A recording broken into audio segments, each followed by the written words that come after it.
Acara ini dipersembahkan oleh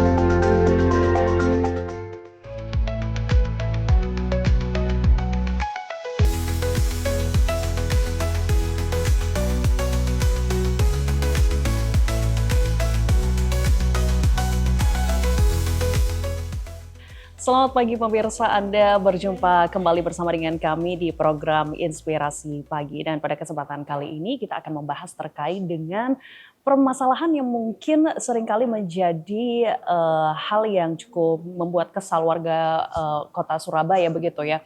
Terkait dengan kisruh parkir yang ada di kota Surabaya begitu.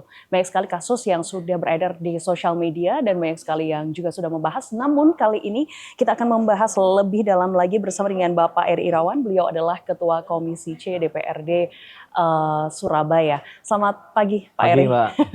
Gimana kabarnya? Alhamdulillah sehat. Alhamdulillah sehat. Pak Eri, selama kurang lebihnya kalau kita menilik dengan permasalahan yang ada di kota Surabaya, lebih tepatnya adalah kalau kita menjurus ke ranah parkir begitu ya.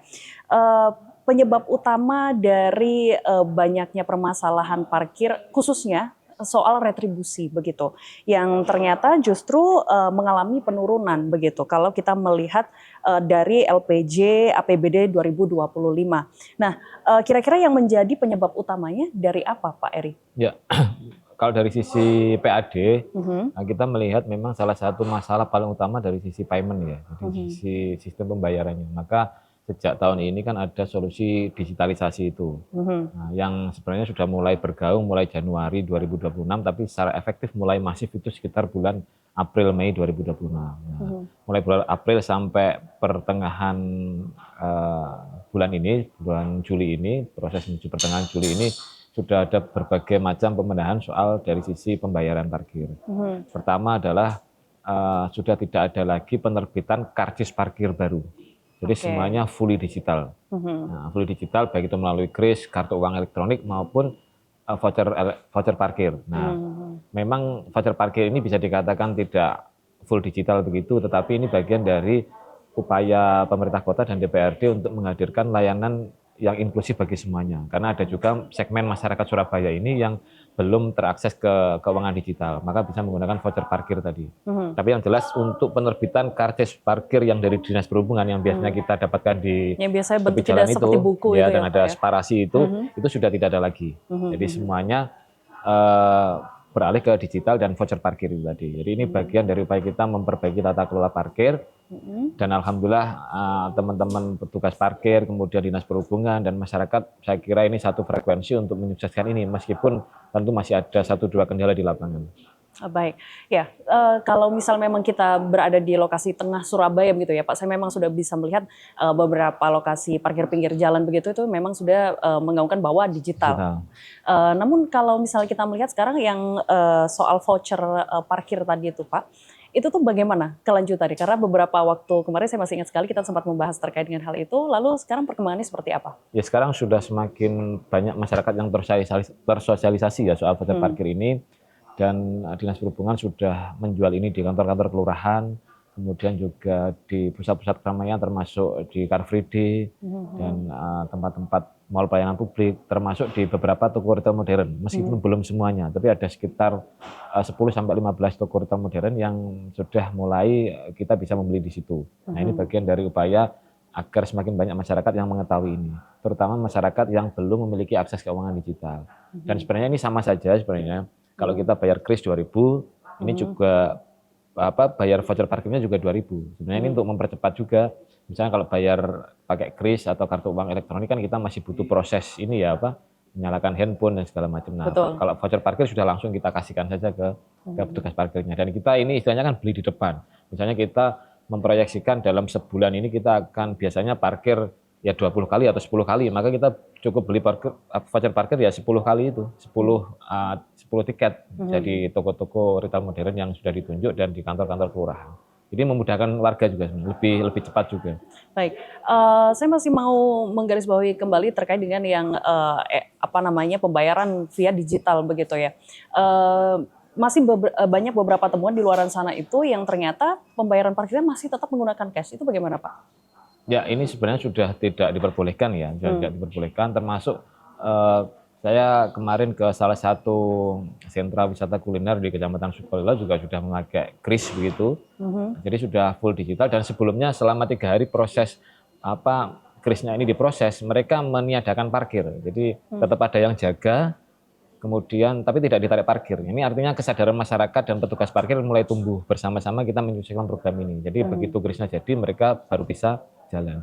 Saya kira ini proses aja. Memang ada beberapa mesin yang belum tersedia karena untuk kris kan ini kan masih antri pengajuan ke bank ya. Jadi ini masih proses. Tapi target kita adalah 1.500 titik parkir tahun ini beres full digital semua.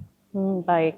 Nah, Pak Eri, apakah dari permasalahan digitalisasi ini yang kemudian orang-orang akhirnya tidak tertib juga begitu ya? Dan mungkin dari pihak teman-teman jukir juga tidak menarik begitu ya? Ini apakah menjadi salah satu alasan tersendiri akhirnya retribusi parkir di Kota Surabaya menurun angkanya? Itu memang salah satu problem ya. Memang kita melihat ini perlu pengawasan yang ketat. Tapi saya yakin 2026 ini akan ada perubahan. Kenapa? Karena sekarang satu titik parkir itu ada satu dalam tanda kutip semacam supervisor begitu ya. Supervisor dari Dinas Perhubungan. Jadi ada teman-teman Satgas Dinas Perhubungan yang ditugaskan untuk memantau di masing-masing titik itu. Sekali lagi ini adalah satu kesatuan ekosistem, jadi bukan hanya petugas parkirnya yang kita dorong, tapi juga masyarakatnya kita dorong untuk membayar pakai non tunai, kemudian juga harus didukung dengan infrastruktur digital yang baik. Mulai peralatannya tadi mesin pembaca untuk kartu bank elektronik, kemudian untuk krisnya dan segala macamnya itu harus didukung dengan sistem yang baik. Jadi semuanya ini satu kesatuan ekosistem untuk bisa kita menaikkan PAD itu. Baik, baik. Beberapa waktu lalu ada beberapa titik parkir non digital yang ada di Kota Surabaya itu sempat ditertibkan oleh Pemkot Surabaya begitu. Apakah langkah ini tuh mampu Pak untuk kembali mendongkrak PAD-nya Kota Surabaya? Bagian dari upaya ke sana. Jadi ini salah satu contoh ya. Kemarin saya temui salah satu titik di Kecamatan Mulyorejo itu disegel karena tidak menggunakan pembayaran digital. Nah, kemudian proses sosialisasi, kemudian penyiapan alat segala macam 4 hari kemudian dibuka lagi setelah peralatannya siap untuk digitalnya. Nah ini proses yang terus berjalan, bagian dari kita untuk menegakkan aturan. Baik, baik. Memang kalau kita melihat proses digitalisasi ini menjadi salah satu gerakan ataupun langkah yang memang terlihat rasanya apakah cukup berat Pak kalau diaplikasikan di Kota Surabaya sejauh ini? Dibilang berat ya berat, tapi dibilang mudah sebenarnya juga mudah. Jadi ini proses bagian dari perubahan sama sebenarnya kalau kita dalam konteks misalnya pengelolaan sampah gitu ya, kita kan biasa mencampur sampah. Begitu kita minta untuk memilah sampah ini kan butuh upaya yang luar biasa berat gitu. Sama. Jadi ini kita kebiasaan membayar tunai, kemudian semua berada pada zona nyaman, kemudian kita flip begitu ke pembayaran digital, maka ini butuh proses. Saya kira ini bisa dilakukan dan Surabaya sekarang menjadi rujukan kota yang secara resmi memberhentikan penerbitan karcis parkir. Nah, ini yang menjadi rujukan banyak kota dan ini menjadi parameter karena sekali lagi pernah saya sampaikan juga tidak ada satupun kota di Indonesia ini yang sukses menata parkirnya. Belum ada satupun kota di Indonesia yang sukses menata parkirnya. Bahkan Jakarta segala macam belum ada yang sukses menata parkirnya dan belum ada satupun kota yang sukses mencapai target retribusi parkir idealnya. Mulai dari beberapa kota, sebutkan semuanya, belum ada yang sukses mencapai target retribusi parkirnya. Makanya tadi, salah satu yang paling krusial masalahnya adalah soal sistem pembayaran. Nah ini Surabaya berani mendobrak ini, kita melakukan upaya-upaya terobosan, termasuk pemakaian rompi ada krisnya, kemudian pemasangan foto untuk petugas parkirnya di tempat-tempat itu. Dan kita dorong ke depan agar ada transparansi pendapatannya. Jadi di titik A misalnya, jalan A begitu, ruas jalan A, pendapatan parkir hariannya berapa di situ. Bisa dipantau warga melalui website, bahkan melalui media luar ruang yang ada di situ. Sehingga ada transparansi dan ada upaya mengontrol. Misalnya kita melihat, loh di situ rame kok ternyata pendapatannya cuma 3 kendaraan misalnya. Itu kita bagian dari sistem kontrol yang kita jalankan. Jadi ketika semua sistem ini berjalan, ada pengawasan warga, pengawasan netizen, pengawasan DPRD, kemudian ada sistem digital transparansi keuangannya, bahkan sampai di pinggir trotoar juga ada publikasi keuangannya misalnya, itu akan menjadi satu kesatuan sistem yang mendorong ini semua semakin transparan. Baik, memang transparansi menjadi salah satu kunci mungkin ya untuk supaya nantinya tidak hanya jukir saja, tidak hanya instansi saja, tapi juga masyarakat yang aware terhadap parkir yang ada di kota Surabaya. Pak Eri, kalau kita melihat kelemahan-kelemahan dari seperti ya kita melihat sendiri dari nilai retribusi parkir yang memang menurun begitu ya.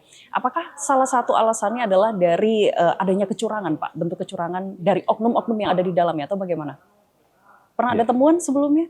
Ya kalau temuan itu sebenarnya kan dua sisi ya. Jadi dua sisi, baik dari petugas dinas perhubungannya monitornya kurang ketat, kemudian dari petugas parkirnya juga ada mungkin oknum 1-2 orang yang kemudian ini membuat ada potensi kehilangan pendapatan, tapi juga warganya juga kadang-kadang ketika tidak diberi karcis ketika zaman dulu ya itu juga ya kita biasa saja, padahal seharusnya kita minta. Tapi sekarang saya kira dengan berbagai instrumen media sosial warga sudah semakin aware begitu ya, jadi begitu tidak diterima pembayaran kris mereka tetap maksa harus pakai pembayaran non tunai. Ini yang harus didorong terus, dan Pak Wali Kota, Pak Eri Cahyadi dan Pak Wakil Wali Kota Pak Armuji kan sudah sering sekali di media sosial masing-masing itu menyampaikan jangan mau kalau membayar cash. Baik, kalau bisa langsung via digital begitu ya. Baik, Pak Eri, nanti kita akan lanjutin kembali terkait dengan pengelolaan parkir yang ada di Kota Surabaya. Pemirsa jangan kemana-mana, kita akan kembali lagi di program Inspirasi Pagi.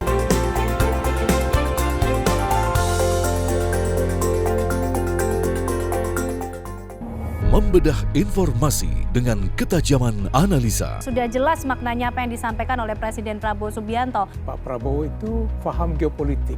Menghadirkan pandangan para pengamat dan ahli. Kalau Israel marah sama Iran karena Iran mendukung Palestina kan, akan menghancurkan tempat nuklir Iran di sana kan. Kalau itu terjadi, Iran juga udah punya nuklir. Akan terjadi perang dunia kan. Apa kabar Indonesia Malam live di TV One.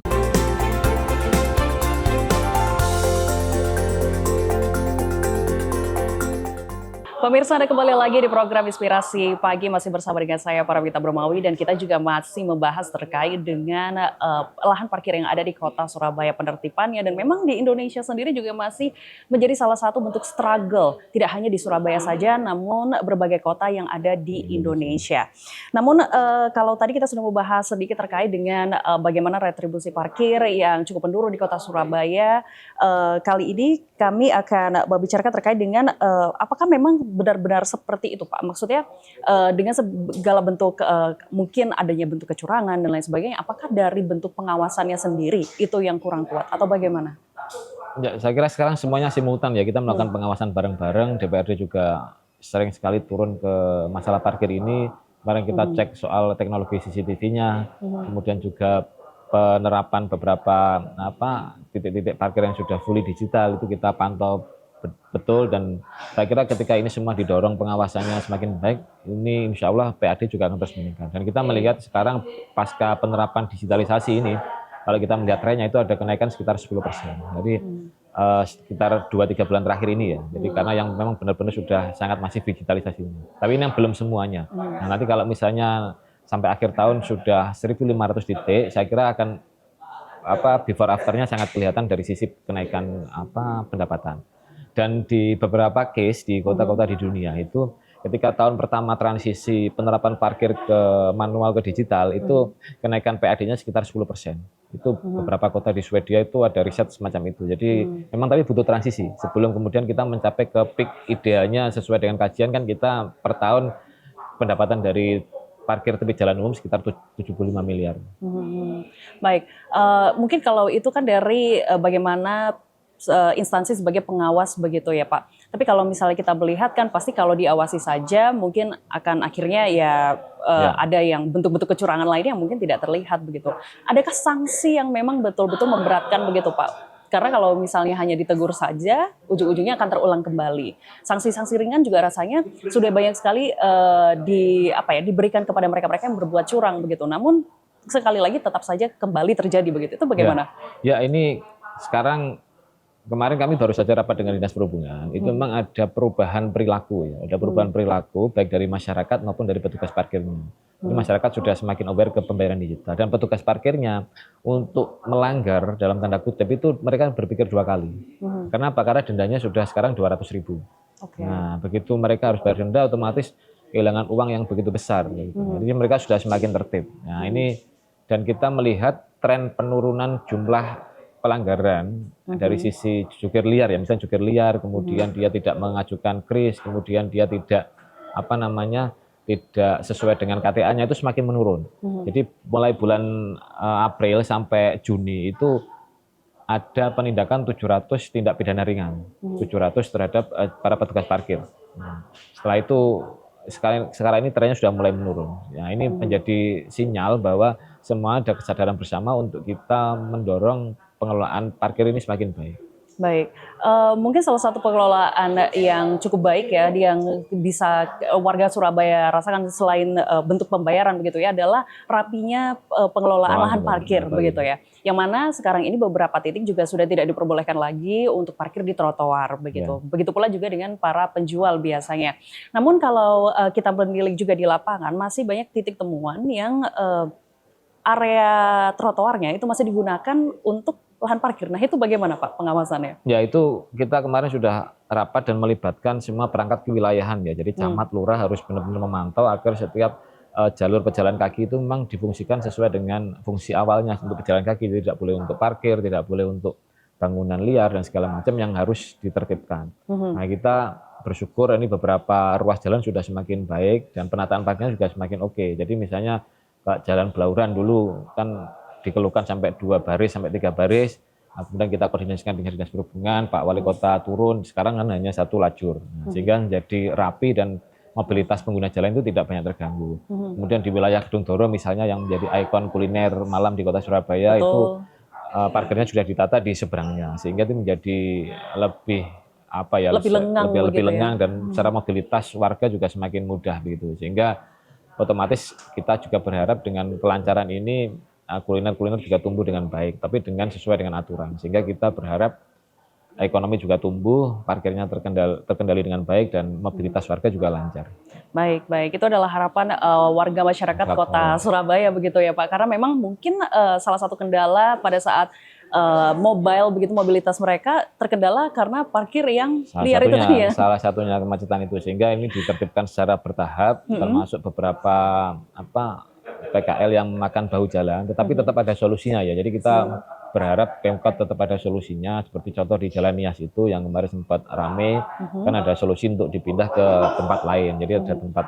Nah, sekarang proses misalnya salah satu lagi di salah satu titik kecamatan di Mulyorejo yang saya ikut memediasi, ada PKL yang beberapa di bahu jalan dan di pedestrian di jalur pejalan kaki itu kita pindahkan ke aset Pemkot yang tidak jauh dari situ, sehingga ekonomi UMKM tetap tumbuh, tetapi kota juga tertata dengan baik. Jadi kita tidak usah membenturkan antara estetika kota dan kemudian ada PKL, ada UMKM, karena semua ini warga Surabaya yang butuh tumbuh bareng begitu. Jadi yang PKL-nya juga dapat pendapatan, kemudian masyarakat juga pengguna jalannya juga lancar, dan Pemkot dapat mengelola fasilitasnya, utilitasnya, fasilitas umumnya dengan baik. Baik, baik, baik.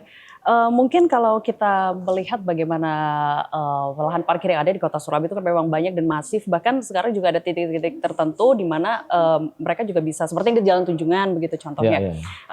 Satu titik untuk memang dibuat untuk lahan parkir begitu.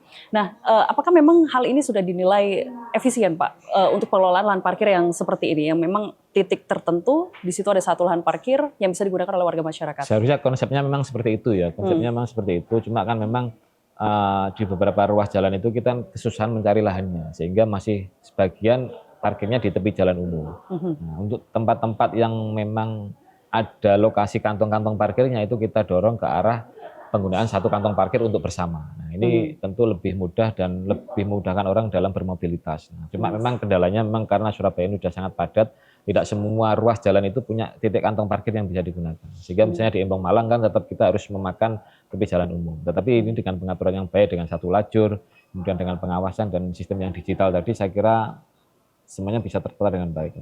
Baik. Tapi apakah nantinya akan ada untuk alokasi dana untuk membuat kantong-kantong parkir itu Pak? secara bertahap dimungkinkan ketika kekuatan fiskal kita sudah semakin besar. Karena kalau untuk pembebasan lahan di tengah-tengah kota untuk kantong parkir ini kan butuh anggaran yang tidak sedikit. Sementara kita dihadapkan pada kebutuhan-kebutuhan lain yang juga sangat besar seperti beasiswa, pendidikan gratis, kesehatan gratis. Nah ini kita harus pandai-pandai memilah. Kita untuk menambah ruang makam saja ini kita masih terus mendorong agar ada penambahan tanah-tanah untuk makam karena beberapa kan sudah over capacity ya. Nah, ini yang makanya ini kita harus memilah mana yang benar-benar menjadi fokus utamanya dulu ya. Semuanya penting tapi yang kira-kira yang paling penting yang mana ini yang kita prioritaskan. Baik, nanti kita akan lanjutkan kembali Pak Eri untuk membahas terkait dengan hal ini. Pemirsa jangan kemana-mana, tetap bersama dengan kami di program Inspirasi Pagi.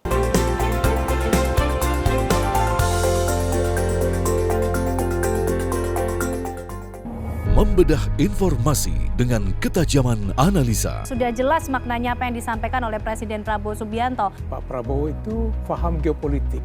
Menghadirkan pandangan para pengamat dan ahli. Kalau Israel marah sama Iran karena Iran mendukung Palestina kan, akan menghancurkan tempat nuklir Iran di sana kan.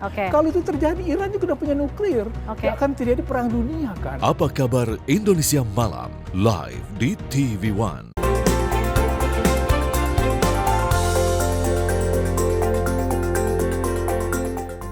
Anda masih bersama dengan kami di program Inspirasi Pagi dan kita juga masih membahas terkait dengan persoalan parkir yang ada di Kota Surabaya. Tadi kita sudah membahas terkait mulai dari retribusi, kemudian tantangan terbesar di era digitalisasi ini dan sangkut pautnya dengan parkir begitu ya yang ada di Kota Surabaya. Kali ini mungkin yang masih menjadi pembahasan kami kali ini adalah mungkin PR terbesar pemerintah Kota Surabaya begitu terkait dengan lahan parkir yang ada di Kota Surabaya sendiri. Ini kalau dari kacamata Pak Eri, seperti apa ini? Ya, memang di beberapa titik kan kita sudah ada beberapa kantung parkir ya, dan itu kita menggunakan sebagian adalah kantor-kantor milik pemerintah Kota Surabaya, seperti di Siola yang untuk titik kantong parkir untuk wilayah Tunjungan, kemudian ada beberapa di kantor kecamatan juga digunakan untuk kantong parkir di beberapa ruas jalan. Memang kendala kita soal penambahan kantong parkir yang bersama itu soal keterbatasan kekuatan fiskal kita. Sementara kita juga harus memprioritaskan untuk belanja untuk pendidikan, kesehatan dan sebagainya. Nah ini makanya kita harus menata antara penyediaan kantong parkir dengan parkir di tepi jalan umum, sehingga ketika tepi jalan umum itu kita tata dengan baik, insya Allah bisa terkendali. Seperti misalnya di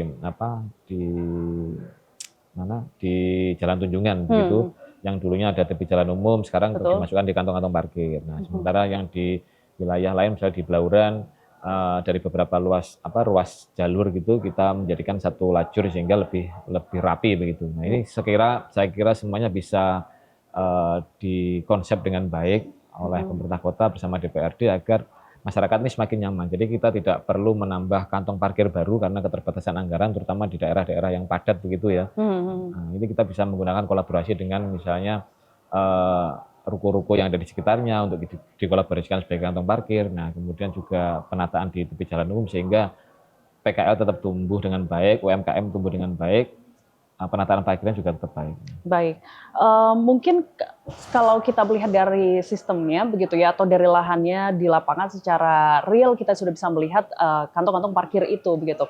Tapi kalau kita melihat evaluasi untuk dari segi SDM begitu Pak, dari teman-teman jukir sendiri itu bagaimana? Apakah sekarang ini mereka memang sudah bersinergi secara real dengan apa yang diinginkan oleh pemerintah Kota Surabaya atau masih ada mungkin masih ada kontradiktif begitu kalau di lapangan? Kalau penolakan saya kira sudah hampir tidak ada ya, tidak menemukan case macam itu penolakan. Beda dengan dulu awal-awal ketika sosialisasi ada semacam resistensi begitu. Betul. Itu hal yang wajar karena ada perubahan sistem begitu. Tapi sekarang dengan kesadaran bersama teman-teman petugas parkir ini juga luar biasa dalam mendorong perbaikan tata kelola parkir ini. Meskipun memang tidak bisa langsung dalam 1-2 hari ya, ini kan butuh bertahap karena memang sistemnya ini sudah terlalu lama begitu untuk mengganti langsung secara cepat ini butuh waktu. Dan juga kompetensi SDM segala macam perlu terus ditingkatkan, termasuk juga keramahan. Jadi makanya kemarin Dinas Perhubungan secara bertahap sudah menggelar pelatihan-pelatihan untuk hospitality-nya dengan menggandeng beberapa pihak sehingga petugas parkir juga ramah begitu melayani, karena ini bagian dari sebenarnya kan internal pekerjaan dia. Semakin dia ramah, otomatis pekerjaannya semakin lancar, masyarakat sebagai konsumen itu juga semakin happy. Baik.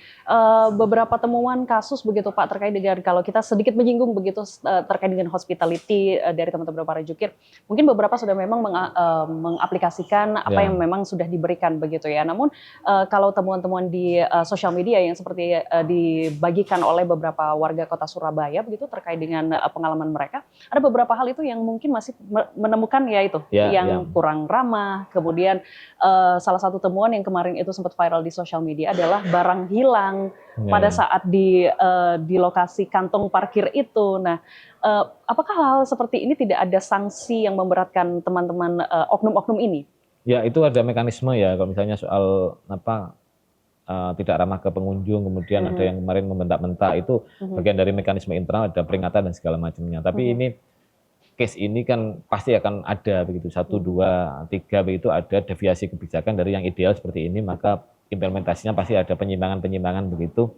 Itu sesuatu yang harus terus kita sempurnakan, karena ini bagian dari bagian dari perubahan radikal di Kota Surabaya yang membutuhkan komitmen banyak pihak. Ini kan saya bilang perubahan radikal karena benar-benar dari manual langsung pindah ke digital begitu. Ini yang butuh kesiapan dan dukungan banyak pihak. Saya kira dengan sosialisasi, dengan kemudian pelatihan-pelatihan, kemudian pendekatan ke para petugas parkir, saya kira akan ada perubahan secara signifikan. Ini ada beberapa case juga yang petugas parkir yang sangat ramah juga banyak juga, dan itu diberi penghargaan oleh Dinas Perhubungan. Jadi semacam petugas parkir terbaik bulan ini itu ada penghargaannya, diberi hadiah, kemudian ada piagam penghargaan begitu. Dan kita usulkan misalnya nanti akan diakumulasi, misalnya dia dapat rating berapa, dia dalam 3 bulan atau dalam 1 tahun itu kan ada hadiah, misalnya hadiah umroh atau hadiah apa. Ini bagian menjadi motivasi bagi teman-teman petugas parkir untuk selalu mengupgrade diri. Baik, selalu melakukan yang terbaik untuk warga Kota Surabaya juga begitu ya Pak Eri ya. Salah satu hal yang mungkin juga menjadi langkah besar pemerintah Kota Surabaya itu adalah penggunaan teknologi seperti CCTV yang memang basisnya adalah AI begitu yang terintegrasi. Kalau dari kacamata Pak Eri sendiri, kesiapannya seperti apa Pak? Baik dari SDM dan juga teknologi ya? Ya, dari sisi teknologi itu memungkinkan memang karena di luar negeri juga seperti itu, tapi namanya AI ini kan butuh banyak data untuk belajar. Karena AI ini kan dia belajar terus setiap hari lewat data-data yang masuk untuk kemudian diolah menjadi informasi yang bisa kita gunakan.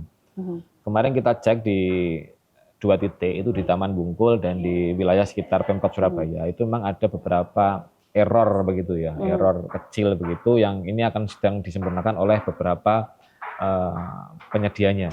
Jadi misalnya kemarin saya temukan sendiri di Taman Bungkul itu ada taksi online begitu masuk melewati garis, padahal dia hanya ngedrop. Nah, itu sudah dihitung masuk 1 parkir. Nah, ini yang harus benar, sistem ini harus belajar terus, ini masih disempurnakan terus sehingga nanti kita mendorong agar ketika 1.500 titik parkir ini bisa termonitor oleh CCTV itu benar-benar sangat presisi, karena gunanya CCTV ini kan membandingkan antara pemasukan secara real di lapangan dengan berapa sih kendaraan yang memang parkir. Itu kan dia langsung menghitung, kita buka desktopnya begitu, itu semuanya sudah terlihat langsung menghitung. Nah, tapi ada beberapa case yang keliru. Nah, seperti taksi online masuk hanya ngedrop ya. Karena dia melewati garisnya sedikit, karena mungkin permasalahan teknis parkir ya, nunggu ada mobil di belakang dia harus minggir sedikit. Nah, itu sudah dihitung parkir, padahal enggak. Nah, itu kita lihat sendiri waktu itu ada 3-4 kendaraan seperti itu, yang tentu ketika ini kemudian kita anggap telan mentah-mentah begitu, ini nanti dijadikan tuduhan bahwa ini ada kebocoran di lapangan. Padahal faktualnya di CCTV-nya itu memang ada kesalahan pembacaan. Ini harus terus belajar. Baik, tapi realistis tidak sih Pak kalau dikatakan bahwa sudah siap kita untuk realistis ya. Nanti kita akan membuat indikator, nanti kita ajak beberapa kampus yang terkait dengan teknologi ya. Itu nanti membuat kira-kira margin errornya itu berapa.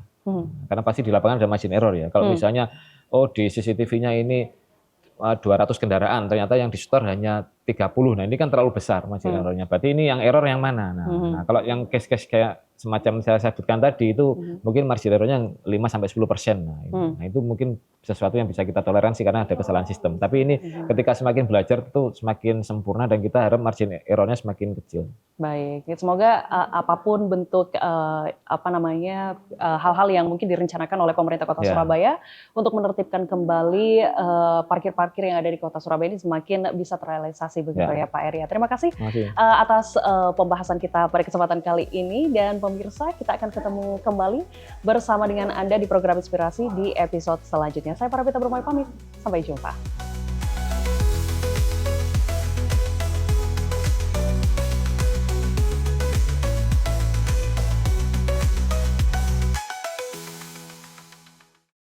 Acara ini dipersembahkan oleh